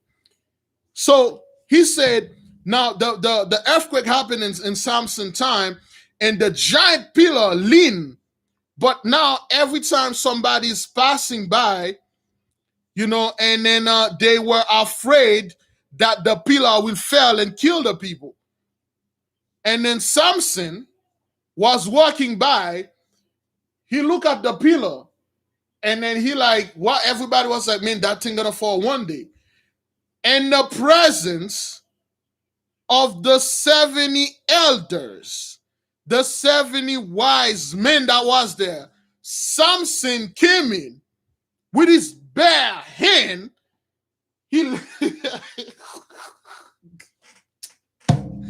Brother, let me read this for you.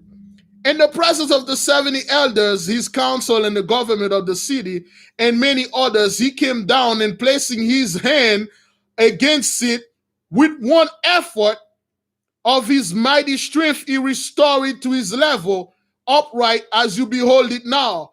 When therefore he perished between the column of the house of the Philistine, he was deemed fitted that he should rest here, and now it's called no longer Dagon's pillar, but the pillars of Samson. The giant pillar was leaning. Samson came in, and the presence with everybody, he just looked with one hand, brothers. With one hand, he just effortless, he just pushed it. Brothers, oh man, all praises to the Most High. With one hand, brothers. He didn't say put his hands, he put his hand, one hand. He came in with one hand, effortless, brothers. He just. Brothers,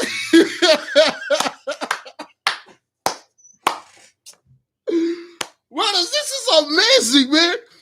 Brothers, this is you seeing this like this, And then you just put it like that, and then you walk around with one hand in front of 70 elders, brothers.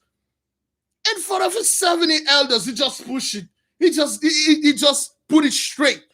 One hand, effortless, brothers. He just push it. It show you the strength of all people, man. A tower, brother. That means a building. That's how they refer to a tower, to the pillar. A building. Samson just came in with one hand. He saw it about too far, and then he just look at it and then push it and put it straight. And then he go by, his own business, man. He just walk away, man. And then the elders are like, what the ever since, brothers, they call him, they call the pillar of some Samson. Wait, in the book of Psalms, who came in, who gave the, which prophet that came in that announced the birth of Samson? Was it Samuel? Was it Samuel, brothers? Who came in and announced the birth of Samson, and he told the mother, you shall never cut his hair? I forgot which prophet that is. Please let me know. It's just, brothers, I'm reading this. It's just, this is amazing. Samson just came in here. Everybody were worrying and stuff like that. Samson with one hand, he didn't even look. He just put his hand against the thing, and then he pushed it, he put it straight. And then he just keep on walking. He just put his hand against it with one effort of his mighty strength and restore it to the level. One hand, brothers, and then he pushed it. That thing just by itself. Crazy. Whew. All right. Please tell me which prophet that gave the Samson birth. I believe it was Samuel. I'm not quite sure if it was Samuel. There was a prophet that announced Samson's birth. Okay. It was Samuel?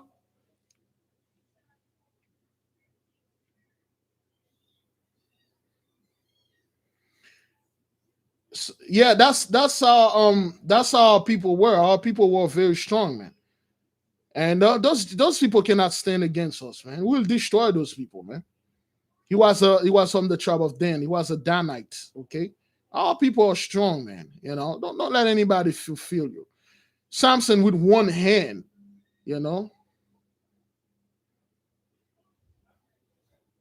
All right. The prophetess put her effort upon her shoulders and taking only a sacred one, march forth with him. So, excuse me. This is Nathan telling the story of Deborah. Again, like I said, Deborah is Big Brother. Okay, this is where they stole the story of Big Brother. If you know Big Brother from DC, Big Brother is like 9 feet tall. She's a goddess. Okay, if anybody can put a little snippet of Big Brother from DC, she's the wife of Mr. Miracle. Mr. Miracle was Labdov.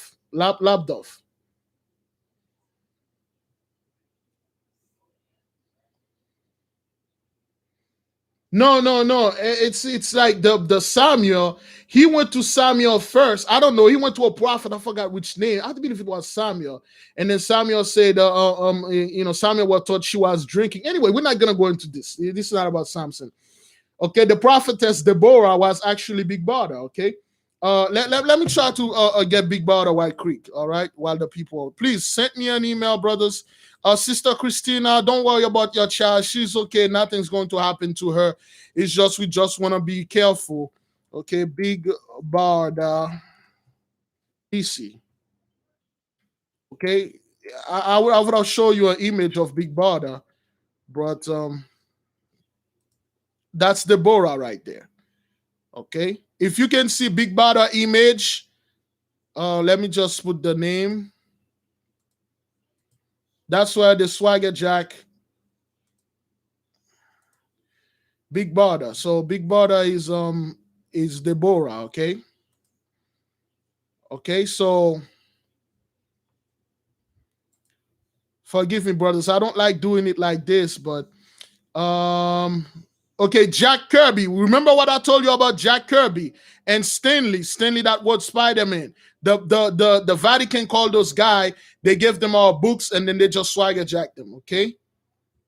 Okay, Barda is a member of the race known as the New Gods, which is the fourth part, and was born in Apocalypse about 250 years ago. Her mother was Big Breda, whom Bada was taken away anyway. So Big Bada is like a giant 9 feet tall woman. She's strong. She always carry a wand. Okay, that's what they said here. They said when she was going to the war, the prophetess put her ephod upon her shoulders, and taking only her sacred wand, marched forth with him. Sisera, a brave and experienced though youthful general, was defeated and losing his chariot in the battle, fled on foot, and was taken and slain by a woman called Jael, to whose tent he came for a shelter. Okay, all right. So that's the story of Sisera, Jael, one of heroine women that cut the head of Jael. Jael cut the head of Sisera. Remember when they were chasing, they were chasing Sisera. Sisera went and hide in the tent of Jael. He was like, Jael, hide me. They are trying to kill me. Hide me, please. And Jael said, go ahead, lie down here. And then Sisera lie down. Jael give him a bottle of milk. So he drank the milk, and then he becomes so sleepy he fall asleep. That's scumbag. And then Jael took a giant pin, a tent pin, and put it on his head, on his temple, and lift up a big rock and drive the pin right through his head to the ground and nail his head on the ground. She wasn't our people.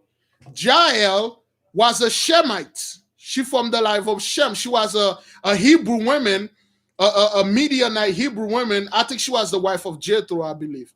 Was Jael the wife of Jethro? But she was a Midianite woman. She killed Sisera for us. Yeah. And our people celebrate her. Okay. Now, brothers and sisters, this is the story. This is the story. Give me. Oh, boy. Sheesh.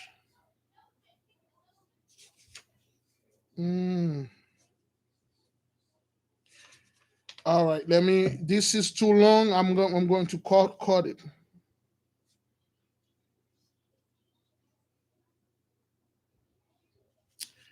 All right, let me cut it. I'm gonna cut it here because this is too long. It will take too long.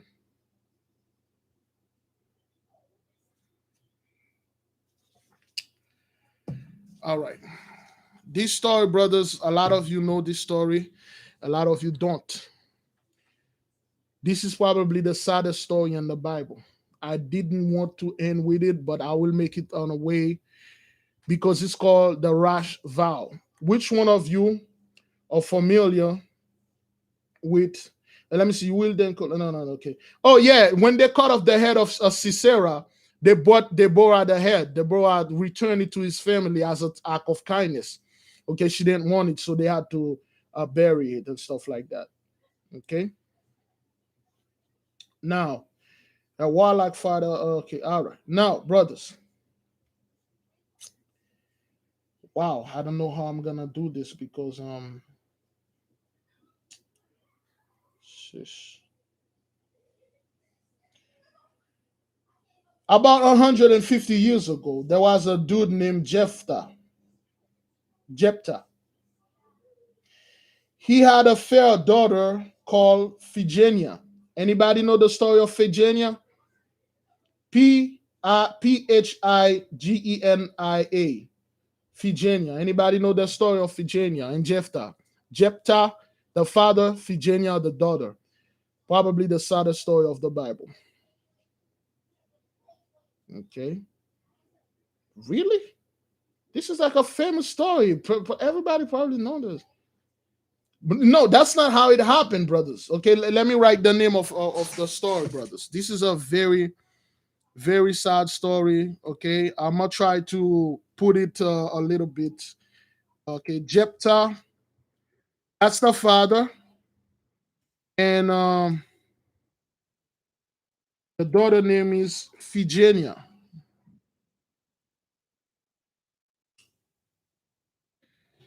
All right, brothers. This is gonna be hard to listen. That is why, brothers, we tell our people Don't come to the Most High with pride, with carelessness, with rash vow. Don't promise the Most High something that you cannot fulfill.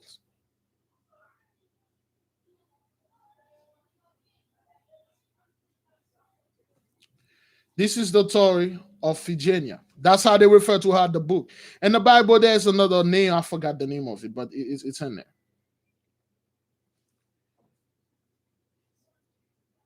About 250, I'm just going to reach one paragraph and then finish. About 250 years ago, here in an apartment, he continued, which invested with pleasure, yet mostly painful, touching association. About 100 years since, there was a noble and brave general whose name was Jephthah. He had a fair daughter called Phigenia. Her beauty and gentle character made her universally beloved. Her warlike father idolized her, while she returned his fond affection with all the tender ardor of the daughter's love. Okay? Jephthah daughter, yes. Jephthah daughter, okay, her name was Phigenia. Jephthah was a warrior of the Hebrews, okay?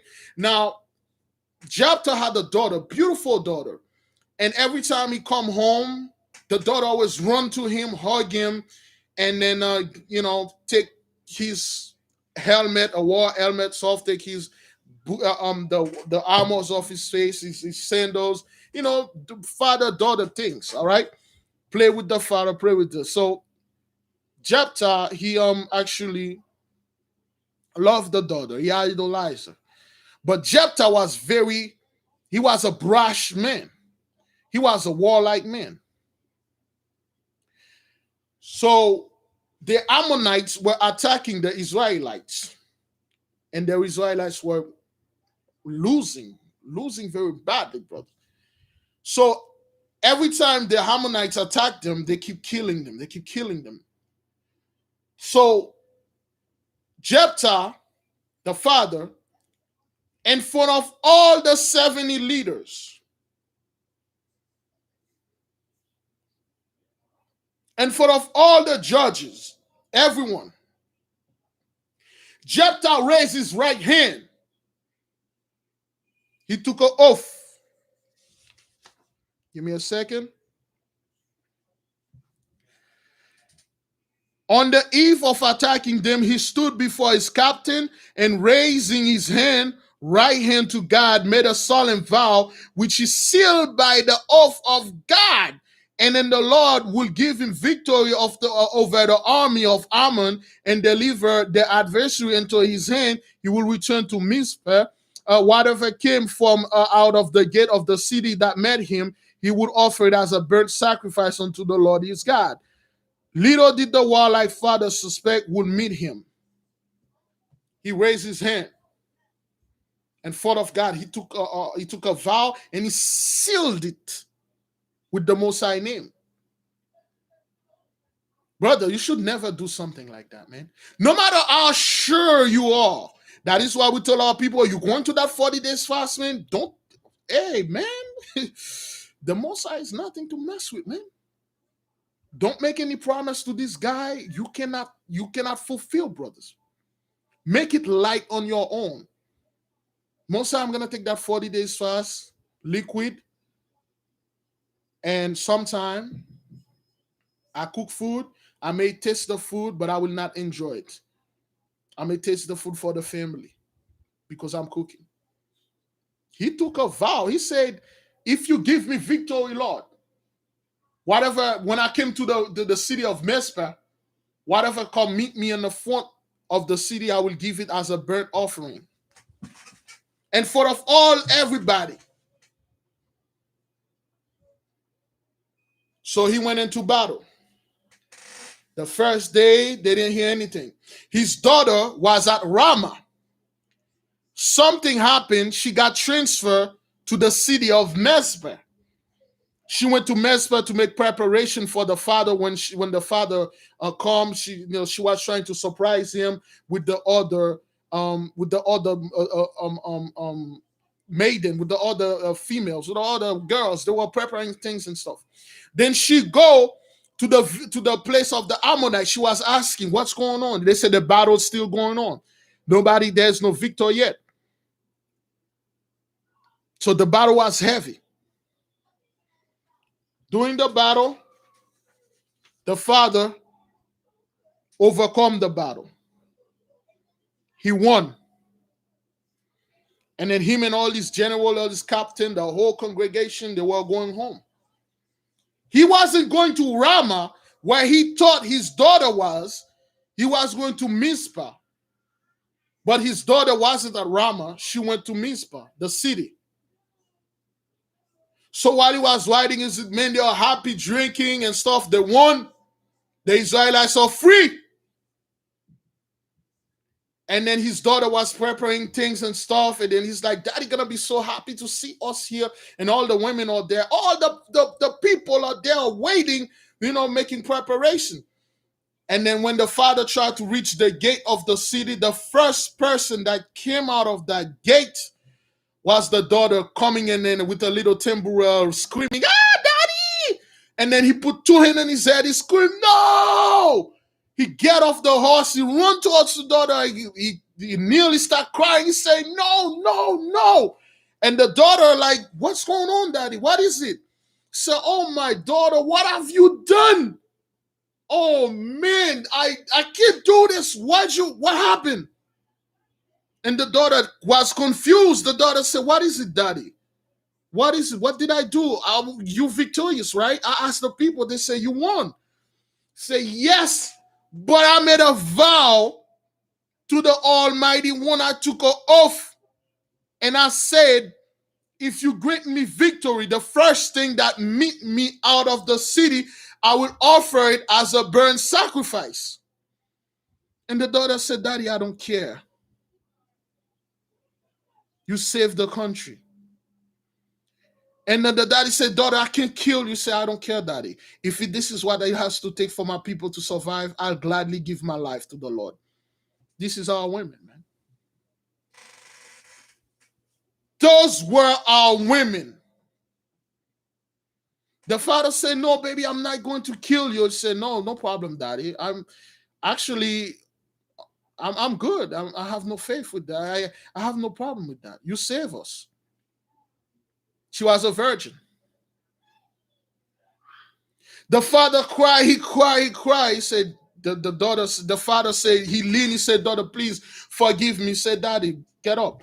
There's nothing I need to forgive you. You didn't do anything wrong.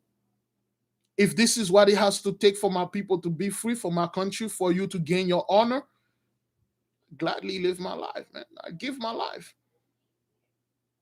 And the father cried, he cried. He know he cannot go back to the oath, brothers. It's one thing you never do, bro. That is why the Most High is very serious. You break a covenant with the Most High? Are you out of your freaking mind? He could not break the covenant, brothers. He could not break it. He said, "Daughter, I gotta find a way." Say, "Father, you can't. That's the way. That's the only way it is." And then the father stand up. The father said, "Well, I'm gonna have to kill you right now." He said, "No, I'm not gonna die now. You made the covenant." Brothers, listen, brothers. She said, let me read it. Let me read it because people probably going to say that I'm trying to okay.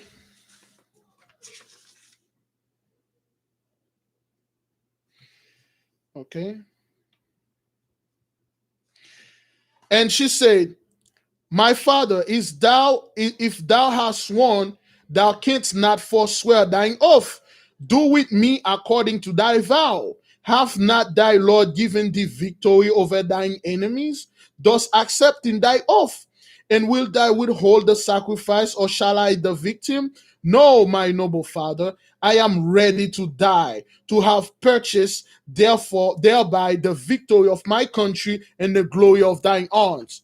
She said, "Daddy, no, you cannot go back on your oath.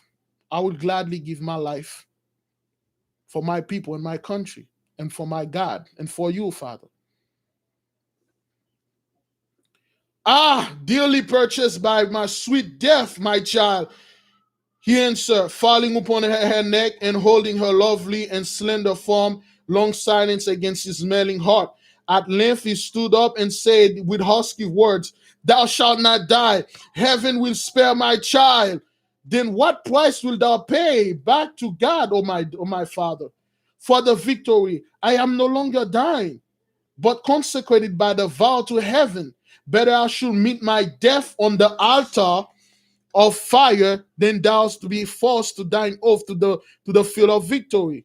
Yes, there is no hope, none, no alas. Thou must be slain. Be say sorrowful, then suddenly add firmly, prepare thyself for thy sacrifice, my daughter. Not now, oh, not here, my father. Listen to what she said. She thrillingly cried as he drew his sword and made a sign to her to kneel. Thine oath, name not the hour. I will not shrink. Oh no, I will not shrink from the death, but spare me 2 months of my father to prepare myself from the altar of sacrifice. This is very important, brothers. She said, Father, I don't want you to go back to your home. She said, at what price? You won the battle, and I'm going to die for that. If you go back on the word to the Almighty man, at what price? You know what God gonna do to us? She said, no problem, Father. I will die. No problem. I accept my death. And then the father said, man, and then he took his sword. He was about to kill her, and he told her to kneel. She said, no, Father, not here. Your oath did not specify the time, brothers. That is why it is very important when you make an oath with the Father, you specify. Liquid water, everything, tea. I was drinking tea earlier. Everything is included in there. Medicine and stuff like that, everything included. Be very specific, brother. And then the father gave her 2 months to live. And in the 2 months, she took all her girlfriends, all the females. She went up at the mountain. She cried for 2 months. She met another prophetess, because they have women prophetess too. She met a prophetess that was going with her. Okay, all right. Listen, she met the prophetess. Okay, she also prayed with much there and sought to consecrate herself with the aid of the prophetess by praying and fasting for the sacrifice. So now we know another person that fasts. Virginia, she prayed, she fasted for the sacrifice. She cried, all the women, she cried for 2 months, man.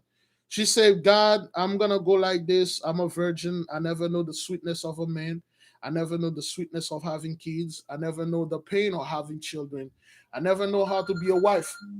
Okay, there you go. That's the call. That's the call that I was waiting for. Give me a second, brothers.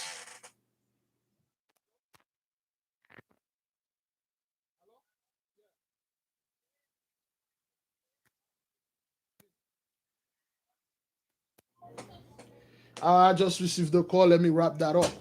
And she said, I never know any of that, but I'm going to die for my people.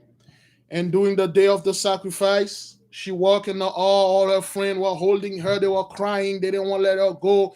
The prophetess was her crying with her. And then she was telling them, it's all right. It's okay. It has to be that way. And then the father was standing upon the altar of the sacrifice with a bunch of woods laying there. So he came in. She came in. She looked at the father. She hugged the father and kissed him. And she kneeled in front of him. And he took his sword and plunged it in her heart and killed her. And she died. He put the woods on top of her and light her in fire, and burned her. And the father fell on the floor. Till the day of the death of the daughter, the father never smiled. He never talked to anyone. He died in silence. When he died, he made for his body to be buried somewhere very far out of the city. He buried himself. The lesson here, brothers and sisters, don't make any rash vow. Don't make any vow like this. Just be specific with the Most High. The dude did not care. Whatever meet out of the city, if it was another person's child, he would have said, hey, man, that's what I tell to the Lord. That was his own daughter. The Most High read his heart. The Most High know what he wanted. He didn't want his daughter to die, man. This is the courage of our daughters. This is the courage of our women. She took her death like a man, like a strong woman. She took her death for the Most High. She took her death for the Father. She took the death for the nation. Our women back then, man, they do anything for their people. They'll do anything, brothers. Our women now, brothers, you see our people are complaining now. If the Most High come up and say, you there, women, share your husband with the husband, they spit in the Most High face. It's about me. My feeling, my husband, he's mine, he's not yours. I don't care if you're the Most High. I'm not going to share you. I'm not going to do that. A lot of our women, they won't do this. This woman died for the nation. She died for the victory because she know when you make a vow with this man up there, oh, man, you better fulfill your vow, man. Make no vow in rashness, thank you, or desperation. Calm down, brothers. When the Most High tell you to do something that is unethical, this is because he is the freaking Most High. You do it. This is not about you. This is not about my feeling. This is not about it's me. What? Oh, me? You asked me to do this for the nation? Oh, F the nation, they can go to hell. Our women stand and take it like a man. She died for the nation. She died. Brothers, you don't know what would have happened if this father go back on his vow and actually kill somebody else. You won't know what would have happened to us. Father is no joke. Be very careful when you take a vow with the Father. By the power of the Most High vested in me, brothers and sisters, I'm leaving all of you in peace. I didn't want to close with this, but that's the story, brothers. I will see you folks tomorrow for the prayer, and then we will read the letter 5. I have no idea what letter 5 is about. We will pray, okay? We will pray, brothers. This is no joke, man. Okay, Father's no joke, man. He read your heart. He read the man's heart. He know what he wanted, and then he turned it back on his own head. You know? Yeah. Shalom, brothers. Peace be with you. There will be no Jacob's trouble. I gotta go pick up my mother. All right. I would have stay and then elaborate, but boom. All right, brothers and sisters. I'll see you tomorrow in the prayer and at 8:30. Hopefully at 8:30, I will see you for another story. All right. Shalom. Be at peace.